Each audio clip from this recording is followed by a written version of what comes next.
As palavras transcritas do texto acima são respectivamente. Opa, então agora a gente vai olhar que a gente quer saber se é substantivo, concreto ou abstrato. E quais palavras? Amores, paixões, temores e imaginações. Bom, os amores, eles só existem enquanto a gente ama, não é assim? Os amores só existem enquanto a gente ama. Então, ele é um abstrato. Quando a gente, fez alguma coisa pra gente, pronto, parece que o amor vira ódio em 3, 2, 1. As paixões só existem enquanto alguém se apaixona, né? Os temores, o temor só existe enquanto alguém temer. Tem uma pessoa lá que vem e te dá um afago, cadê o temor? Desapareceu. A imaginação só existe enquanto alguém imagina. Então, todos esses são substantivos abstratos, ok? Como você vai saber? Então, possivelmente, a banca, ela trabalha com concreto e com abstrato, por quê?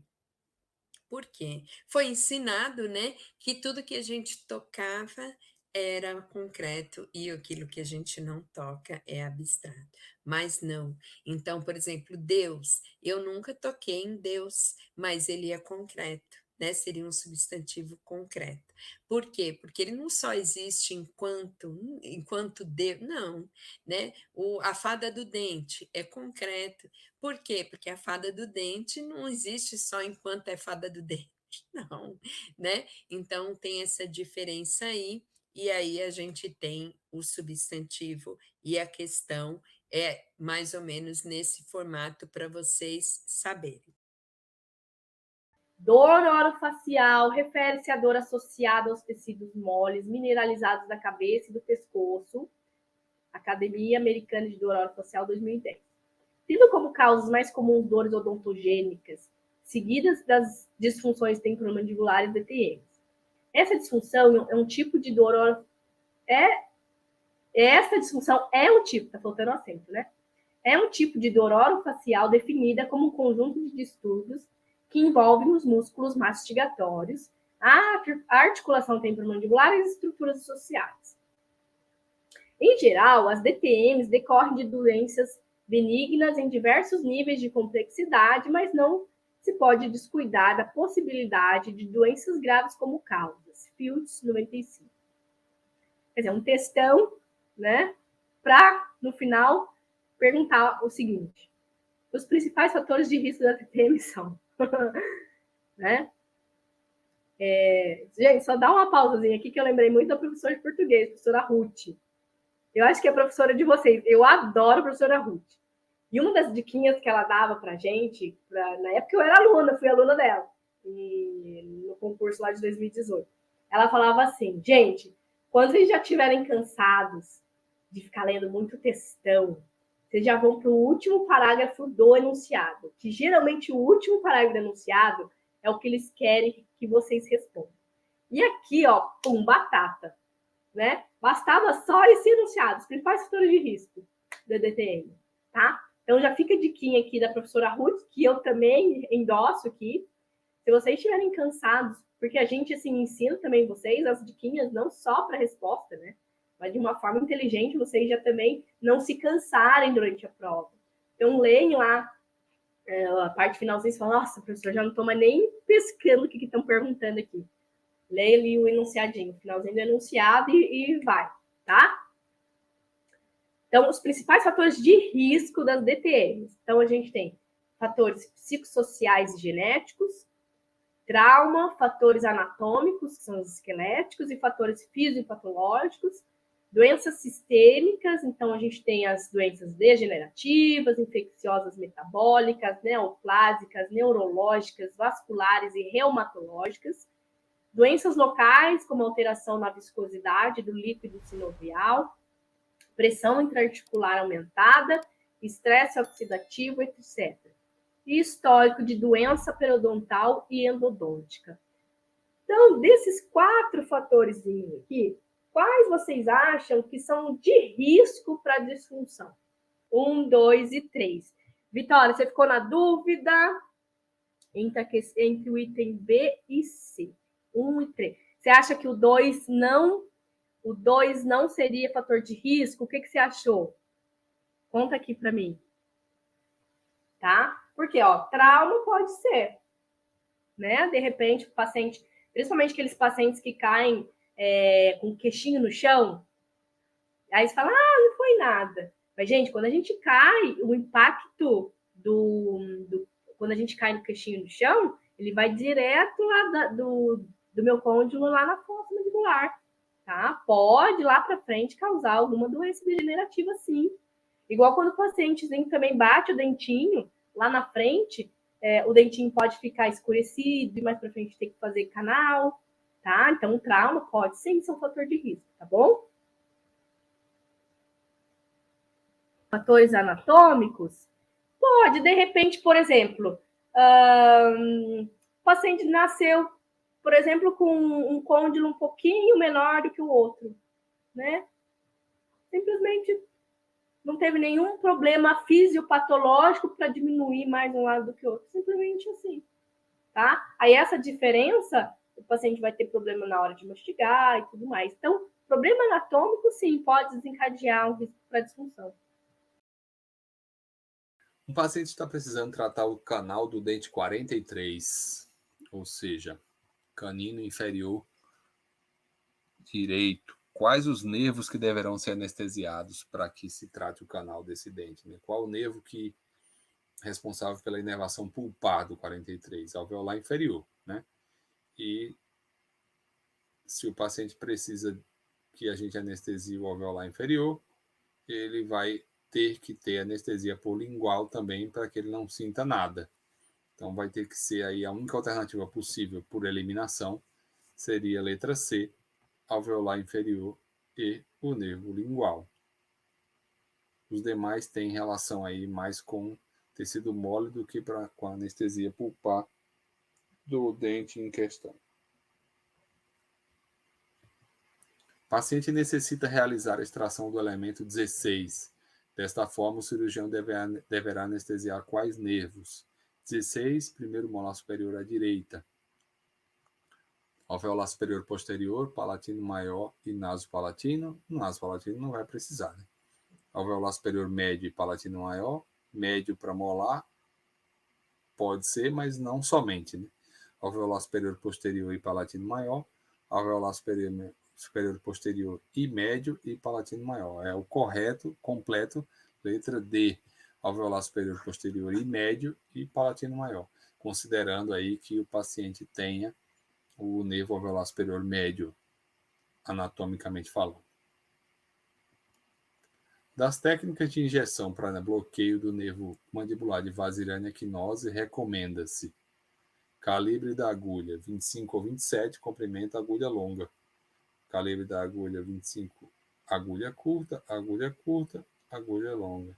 Então, calibre é 25 ou 27 e agulha longa, letra A. As demais com agulha curta a gente já descarta e naquela tabela que eu mostrei para vocês de comprimento e o tipo de agulha, a gente coloca 25 ou 27 e comprimento agulha longa.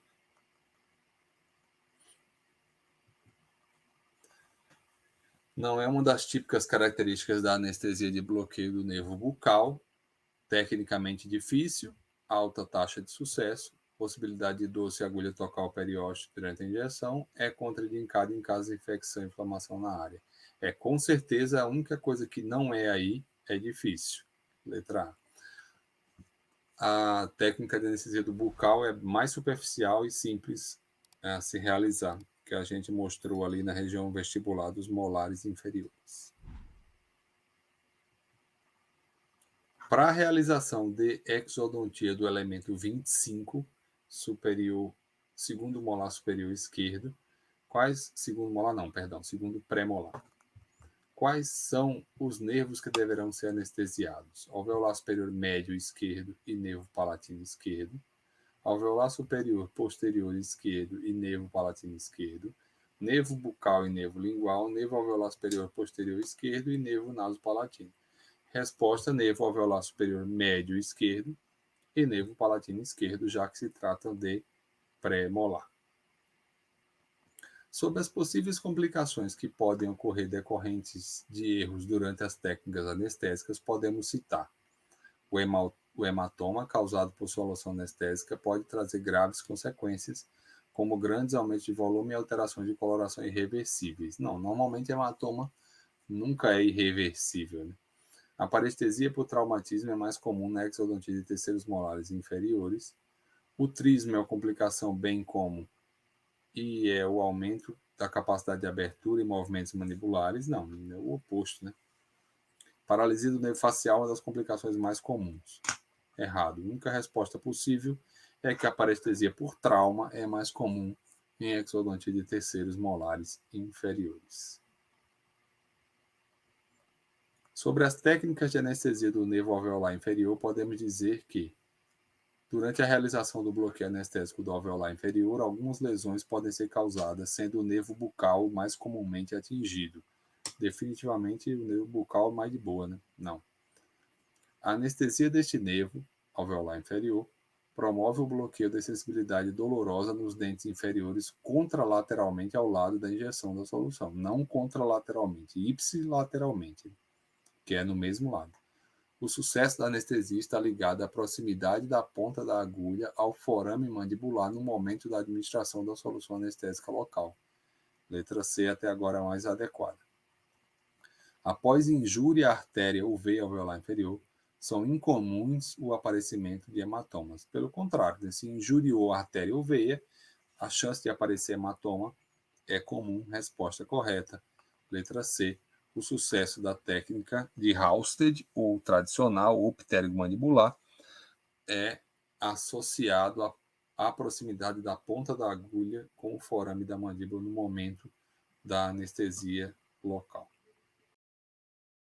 Olha só, o orçamento da Seguridade Social destinará ao SUS, de acordo com a receita estimada, os recursos necessários à realização de suas finalidades, previstos em proposta elaborada pela sua direção nacional, com a participação dos órgãos de previdência social e assistência social, tendo em vista as metas e prioridades estabelecidas onde? Qual é o documento fiscal que prioriza essas metas, onde documenta, né? Qual é o documento legal aonde ele traz as metas e prioridades do orçamento investidas em saúde, previdência e assistência social. Alternativa A: Fundo Nacional de Investimento. B: Comissão Intergestores Bipartite. C: Comissões Intergestores Tripartite. D: Lei de Diretrizes Orçamentárias. Qual é a alternativa correta?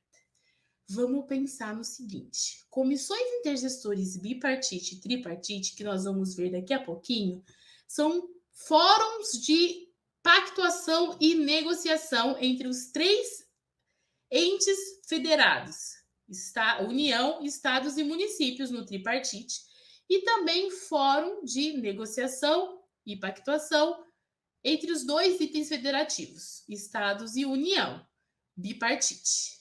Eu te pergunto, qual é o documento? Olha, conversa com a questão. Esse é um jargão que eu sempre uso nas nossas aulas.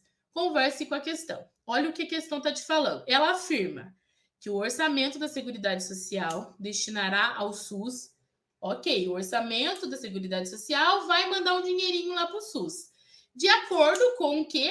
Com a receita que a Seguridade Social tiver. Os recursos necessários à realização das suas finalidades, prevista em proposta elaborada pela sua direção nacional, com a participação dos órgãos da Previdência Social e da Assistência Social, tendo em vista as prioridades estabelecidas aonde? Qual é o documento legal que determina quais são as metas e prioridades de investimento no SUS, na Previdência Social e na Assistência Social? E aí, consensual a nossa... Opa, perdi os 6 aqui de novo. Cadê? Consensual a nossa resposta? Pessoal, não fiquem com dúvidas. Sem dúvidas, Lei de Diretrizes Orçamentárias, a Lei de Diretriz Orçamentária, ela prevê, está na Lei de Diretrizes Orçamentárias, ela prevê as metas e prioridades de investimento do orçamento da Seguridade Social, na Previdência Social, na Assistência Social e na Saúde. O dever do Estado de garantir a saúde consiste na formulação e execução de políticas públicas e sociais que visem a redução de riscos de doenças e de outros agravos no estabelecimento de condições que assegurem, vamos lá, acesso universal e regionalizado às ações e aos serviços para sua promoção, proteção e recuperação. B. Acesso descentralizado e igualitário às ações e serviços de saúde, às ações e aos serviços para sua promoção, proteção e recuperação. Acesso universal e igualitário às ações e aos serviços para sua promoção, proteção e recuperação. D. Acesso descentralizado e regionalizado às ações e aos serviços para sua promoção, proteção e recuperação. Vamos nos atentar a essas questões e a forma como a SH Dias nos apresenta a questão. Tenho muita certeza que muitos candidatos, que não serão vocês, porque vocês estarão preparados, vai ler a questão e vai colocar a alternativa incorreta. Qual a alternativa correta da questão 2? Vocês têm certeza que a alternativa é C? Certeza de ser a ser? Toda hora vocês saem daqui, eu não consigo ver. Certeza absoluta? Será que o dever do Estado de garantir a saúde consiste na formulação e execução de políticas econômicas e sociais que visem a redução de riscos de doença e de outros agravos no estabelecimento de condições que assegurem? Não é acesso universal e regionalizado? O que vocês acham? Não é. Condições para oferecimento da saúde segundo Constituição Federal. Olha só, guardem na cabecinha. Acesso universal e igualitário. Por enquanto, não tem nada de regionalizado nem descentralizado. Por enquanto, é universal. Segundo a Constituição Federal, o acesso às ações e serviços do SUS deve ter, as ações e serviços de saúde, né? O acesso às ações e serviços de saúde, de promoção, prevenção e recuperação de saúde, acesso universal e igualitário às ações e aos serviços para promoção, proteção e recuperação. O acesso é universal e igualitário. Não tem nada de regionalizado, nada de descentralizado. Isso aí vai ser forma de organização do SUS. Aqui ele não está falando de SUS, aqui ele está falando forma de oferecimento da saúde, segundo a Constituição de 88. Ok?